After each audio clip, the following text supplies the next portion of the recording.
My name's Elena, and I graduated summa cum laude from engineering school with a full scholarship I earned myself. That achievement lasted exactly 43 minutes before my mother made sure I'd never forget what I really was to them.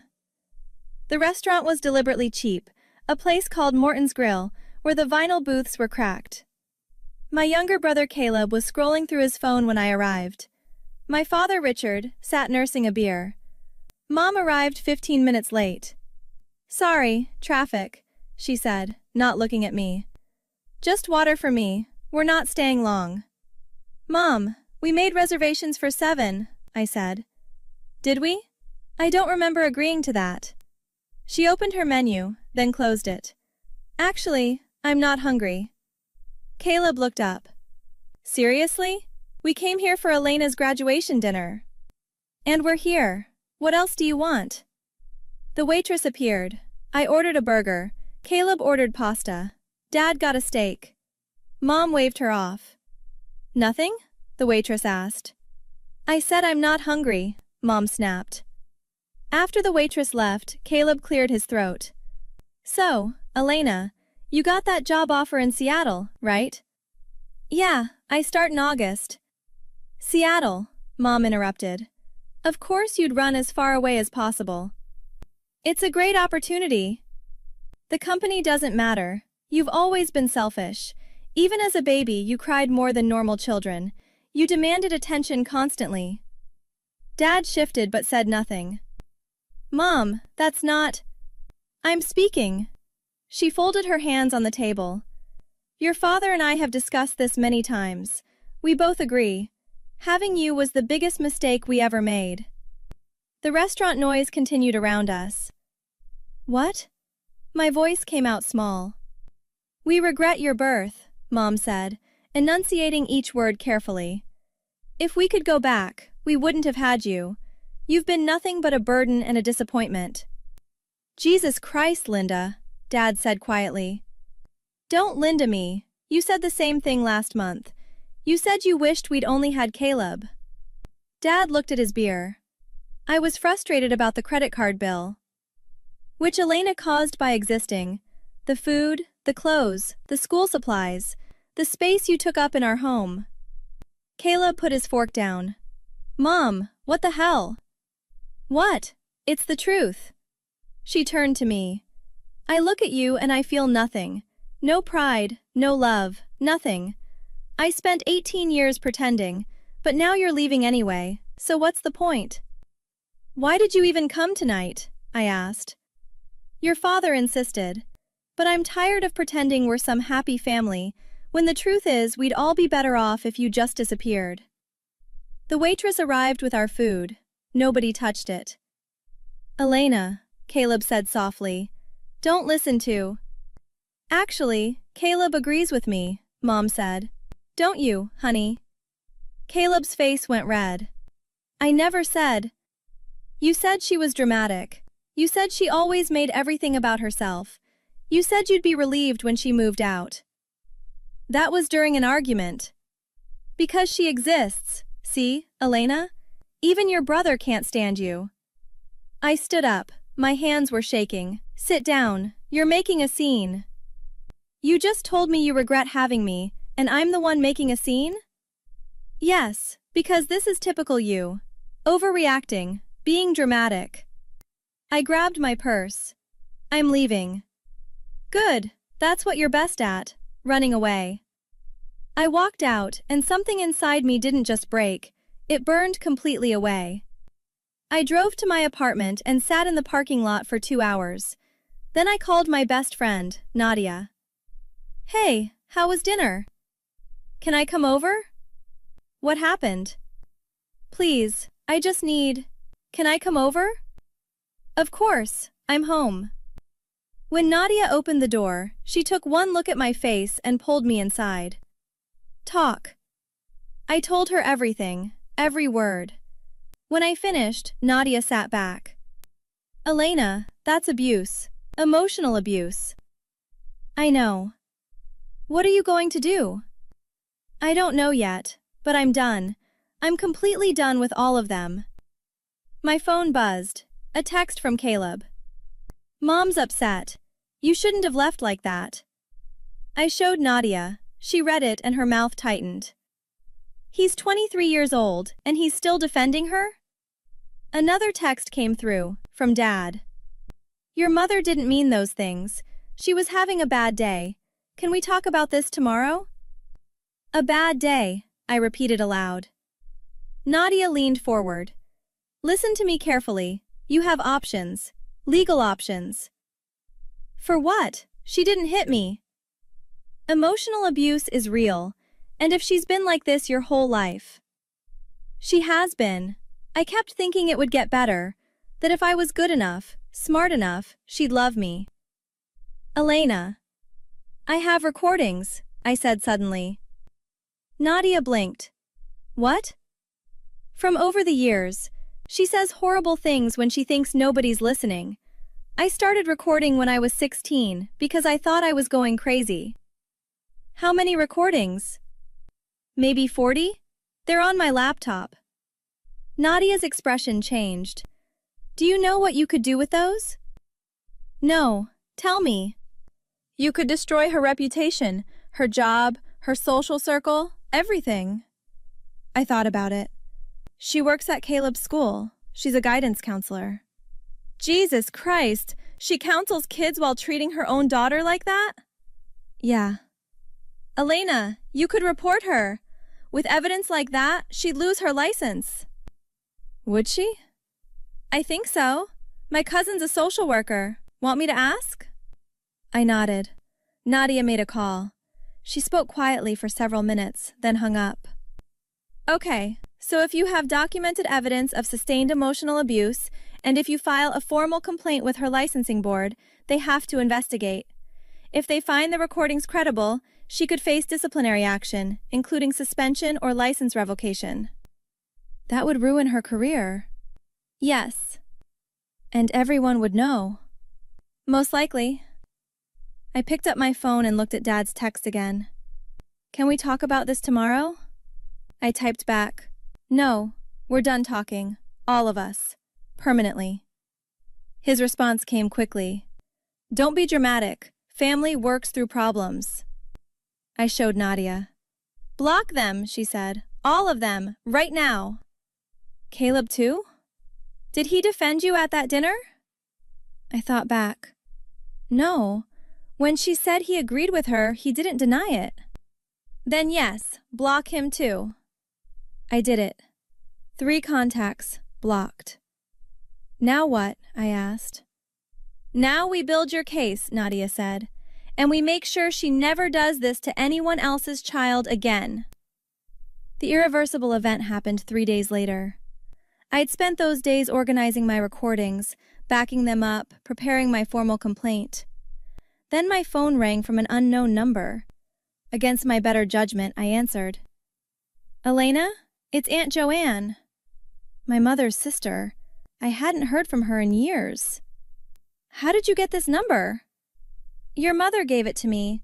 Please, don't hang up. I need to tell you something. I don't want to hear, your mother's in the hospital. I froze. What? She collapsed this morning. Stress-related incident. She's stable, but... Joanne's voice cracked. Your father called me. He said you blocked all of them. We didn't have a fight. She told me she regrets having me. Silence on the line. Aunt Joanne? I believe you, she said quietly. That's why I'm calling. I need you to know something before you make any decisions. What? I'm dying, Elena. Pancreatic cancer, stage 4. Maybe 3 months left. The world tilted. And I need to tell you the truth about your mother. A truth I should have told you years ago, but I was a coward.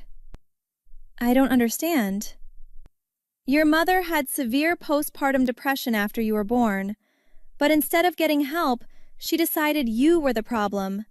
She convinced herself that having you ruined her life. And I watched her treat you horribly for 18 years, and I said nothing, because I was afraid of losing my relationship with her. I chose wrong, Elena. I chose her over you, and I've regretted it every single day. I sat down hard. Why are you telling me this now? Because you're about to destroy her, aren't you? And I think you should. But I need you to understand what that will cost. What do you mean? Your father will blame you. Caleb will blame you. Your whole extended family will say you killed your mother with stress, that you were vindictive and cruel. They'll rewrite history. They'll say she was a loving mother who made one mistake and you couldn't forgive her. They'll say her hospital visit proves how much you hurt her. That's not fair. No, but it's what will happen. And Elena, I won't be alive to defend you. I'll be dead. So you'll face all of it alone. Tears ran down my face. What should I do? That's not for me to decide. But whatever you choose, I want you to know the truth. Your mother's cruelty wasn't your fault. It was never your fault. Aunt Joanne. One more thing. There's a will. My will. I'm leaving you everything. My house, my savings, everything. About $300,000 total. What? I don't have children. You're the only person I regret failing. So I'm trying to help you now. The paperwork's already done. My lawyer has your contact information. I don't want your money. Yes, you do. You want freedom. This gives you that. You can report your mother and then disappear. Start over completely. New city, new life. She's going to say I did this for the inheritance. Probably. Does that matter? I thought about it. No, not anymore. Good. Then whatever you decide, do it fully. No half measures, no looking back. Why didn't you help me when I was younger? Joanne's breath caught. Because I was weak. I'm sorry, Elena. I'm so sorry. She hung up. I sat there holding my phone. Then I pulled up the complaint form I'd been drafting and I finished it. Every section, every detail, every recording attached. I hit submit at exactly 4:37 p.m. on June 7th. There was no taking it back. Joanne died 6 weeks later. I went to her funeral alone. The licensing board interview happened 2 weeks after that. They listened to the recordings, all 43 of them. The investigator was a woman named Patricia Caldwell. When the recordings finished, she sat back. How old were you in the first recording? 16. And the last one? 2 weeks ago, my graduation dinner. Did anyone else witness these interactions? My father was present for most of them, my brother for some. Neither intervened. Patricia made a note. Your mother's on medical leave. She claims filing this complaint caused her collapse, that you're doing this out of spite. Am I allowed to respond? Please. She spent 18 years telling me she regretted having me. Now that I've protected myself, she's claiming I'm the abusive one. That's called DARVO. Deny, attack, reverse victim and offender. Classic abuse tactic. Patricia looked at me for a long moment. You're very composed. I've had a lot of practice hiding how I feel. I can tell. She closed her folder. The board will decide within 60 days. Given the evidence, I anticipate permanent license revocation. Permanent? Yes, and likely employment termination. I nodded slowly. Do you feel guilty? Patricia asked. Should I? I'm asking what you feel. I feel free, I said. For the first time in my life. The board revoked my mother's license 34 days later. Her school terminated her employment. Dad sent one email. I hope you're satisfied. You've destroyed our family. I didn't respond. Caleb sent nothing. Joanne's inheritance came through. I used it to move to Seattle 2 months early. I changed my phone number.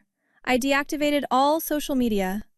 I started my new job and told people I didn't have family. It wasn't entirely a lie. 4 months later, Nadia called me. You're not going to believe this. Your mother's trying to get recertified in another state. Can she do that? Technically, maybe, But she started a blog, painting herself as the victim of a vengeful daughter. She's getting sympathy donations. How much? About $18,000. I felt something cold settle in my chest. She's profiting from this. Yes, and Elena, Caleb's backing her up. He's doing interviews saying you exaggerated everything, that the recordings were taken out of context. Of course he is. What are you going to do? I stood at my apartment window, looking out at Seattle's skyline. Rain was starting to fall. Nothing, I said. Let her have her narrative. Let them all have it. I have the truth. I have my freedom. And I have a life they're not part of. That's enough. You're sure? I'm sure. Elena, I'm proud of you. Thanks, Nadia, for everything. I hung up and went back to my work. My new team was brilliant. My apartment was small, but mine. My life was mine. Sometimes I still wondered what would have happened if I'd walked away without filing that complaint. If I'd just accepted the graduation dinner as the final chapter and moved on quietly. But then I remembered Patricia's words. Permanent license revocation. My mother would never counsel another child. She'd never smile professionally while tearing down a vulnerable teenager in private. She'd never tell another human being they were a mistake while holding authority over their future. That wasn't revenge. That was protection. The rain picked up outside. I made coffee and returned to my desk. Tomorrow I had a presentation. Next week, a promotion review. Next month, Nadia was visiting. The past was behind me where it belonged. But here's what I still think about, especially late at night when I can't sleep. If someone recorded your parents right now when they think nobody's listening, would those recordings sound like love? Or would they sound like mine?